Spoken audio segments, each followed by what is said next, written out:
ఈ గత 100 సంవత్సరాలుగా ఏదైతే వాళ్ళు ఒక రకమైనటువంటి ఒక మౌన వ్రతం చేశారో ఈ దేశం యొక్క ఈ ధర్మం యొక్క పురోభివృద్ధి గురించి పాటుపడినటువంటి ఒక వ్యక్తులు ఈ దేశంలో ఎప్పుడు ఎక్కడ ఏ విధమైనటువంటి ఆపద వచ్చినప్పటికీ కూడా మేం ముందున్నాము.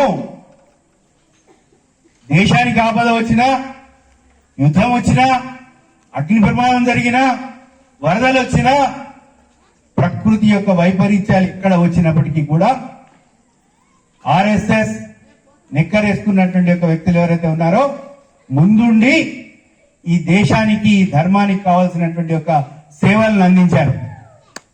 కాబట్టి ఒక సర్వోదయ నాయకుడు ఉన్నాడు.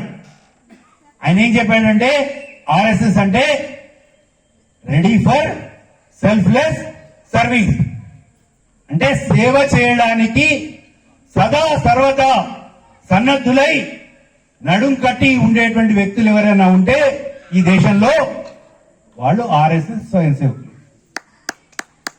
అయితే ఈ మధ్యలే గణపతి సచ్చిదానంద స్వామీజీ మైసూరులో ఉంటారు, దత్తపీఠం.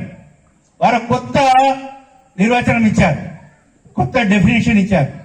ఏం చెప్పారంటే ఆర్ అంటే రాముడు, ఎస్ అంటే శివుడు, ఇంకో ఎస్ అంటే శక్తి.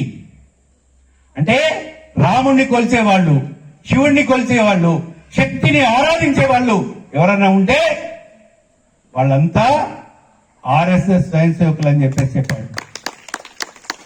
అట్లాంటి ఒక ఆర్ఎస్ఎస్ 100 సంవత్సరాలు పూర్తయిన సందర్భంగా పెద్దల దగ్గరికి, తల్లుల దగ్గరికి, అయ్యల దగ్గరికి, అన్నల దగ్గరికి, అక్కల దగ్గరికి వచ్చి ఈ గత 100 సంవత్సరాలుగా వాళ్ళు చేసినటువంటి ఒక పనిని చెబుతూ మీ సహాయాన్ని, మీ సహకారాన్ని రాబోయేటువంటి ఒక 100 సంవత్సరాల లోపల మళ్ళీ మనం ఒకసారి ఈ భారతదేశం ఏదైతే ఉందో పునర్వైభవానికి వెళ్ళాలి. మళ్ళీ ఒకసారి భారతదేశం ఏదైతే ఉందో ప్రపంచానికి మార్గదర్శనం చేసేటువంటి ఒక స్థాయికి వెళ్ళాలి. మళ్ళీ ఈ భారతదేశం ఏదైతే ఉందో ఒక గురు స్థానానికి వెళ్ళాలి.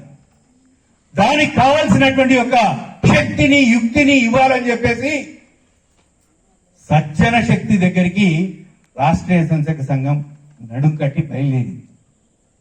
మీ అందరికీ అర్థం చేయించే ప్రయత్నం చేస్తోంది. ఏంటో అర్థం చేయించే ప్రయత్నం?